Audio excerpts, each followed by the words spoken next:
We head to the offices of IDFC, the company responsible for raising and disbursing money for large infrastructure projects. Rajiv Lal tells me the situation is as bad as it gets, and that's why he's hopeful the future of infrastructure growth can only improve from here on. He says India's infrastructure problems are not about policy, but about interministerial coordination. The recent Prime Minister's infrastructure meet was convincing, but Lal says execution needs to be visible. He points out that the short-term infrastructure investors have turned very pessimistic. With me, Rajiv Lal of IDFC. Thanks very much for joining us.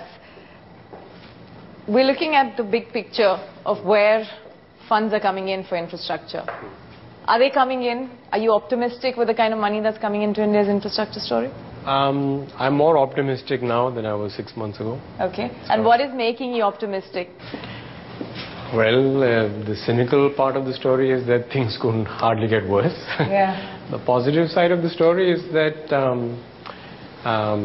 people are beginning to recognize that, that is, decision makers are beginning to recognize that things have gotten bad enough, that some concerted and concentrated action is needed. And although it is not visible to the wider public, I think there are a number of things that are ongoing in different parts of government that we should see bear fruit. Give me an example, give me some examples. Well, you know, so this point has been made by other people, I think, but it's important to repeat it and socialize the idea that 80% of the challenges in infrastructure need not be solved by any major policy breakthroughs. They don't require new policy formulation. They require more effective management and administration. So you're saying that to an extent the funds have been allocated, they know where they're supposed to be spent, but it's about how do you execute it? Execution is a big part of the story. The huge and aggressive participation of private investors and developers in infrastructure has materially slowed down.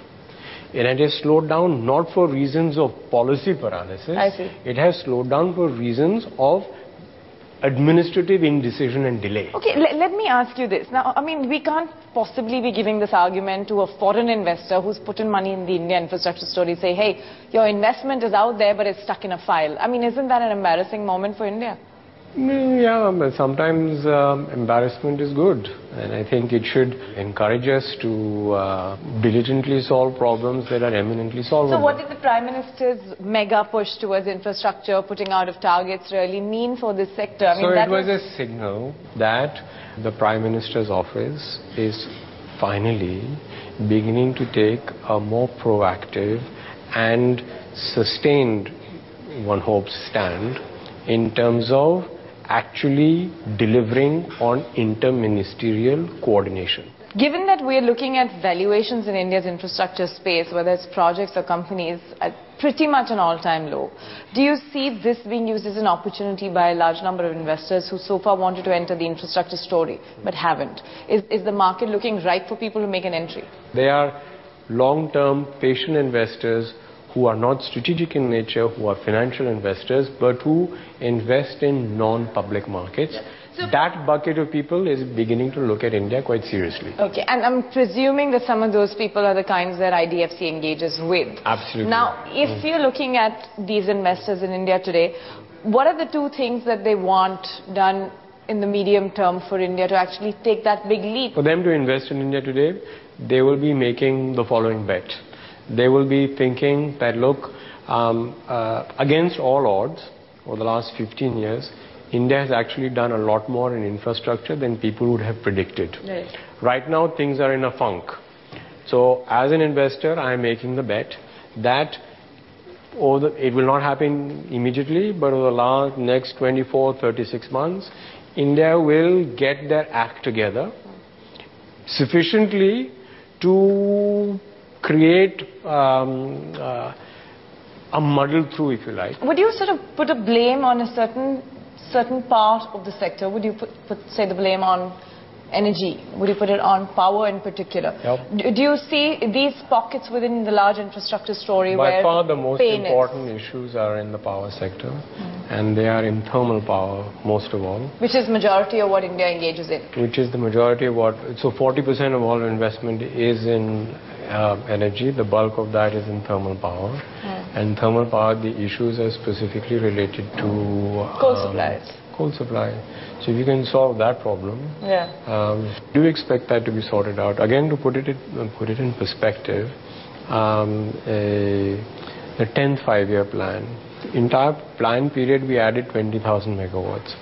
Just last year of the 11th plan, just in 1 year, we added 25,000 megawatts in just 1 year. So we're obviously working at sub-potential. So Coal India, which has been used to, barely managing to produce additional coal to meet this very slow growth historically, has suddenly had to face with humongously increased demand coming from a new generation of plants that are coming on stream. Yes.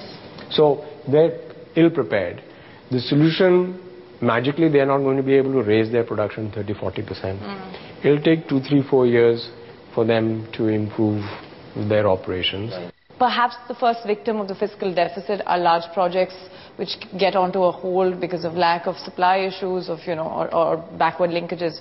But do you think that that's something that we're likely to see and face even at a time S&P is talking about a downgrade on India, an investment downgrade? I mean, some of these things eventually sew up together and hurt the economy. There is a part of the overall private sector that is continuing to invest. What has really slowed down is all infrastructure-related investment. That is the difference between 35% of GDP being invested versus 30 or 31% of GDP being invested. That is the difference between a 9% growth rate and a 6% growth rate. Well, I want to pick exactly the point Rajiv made, which is that if we fix the infrastructure story back to where it was when India really went onto the global map as a part of BRICS, then that's possibly going to be the entire missing link in taking India from 6.5% all the way to 9% plus growth. I'm sure the finance minister is listening, especially with the recent infra push by the Prime Minister. There's a lot that's certainly on the expectations list.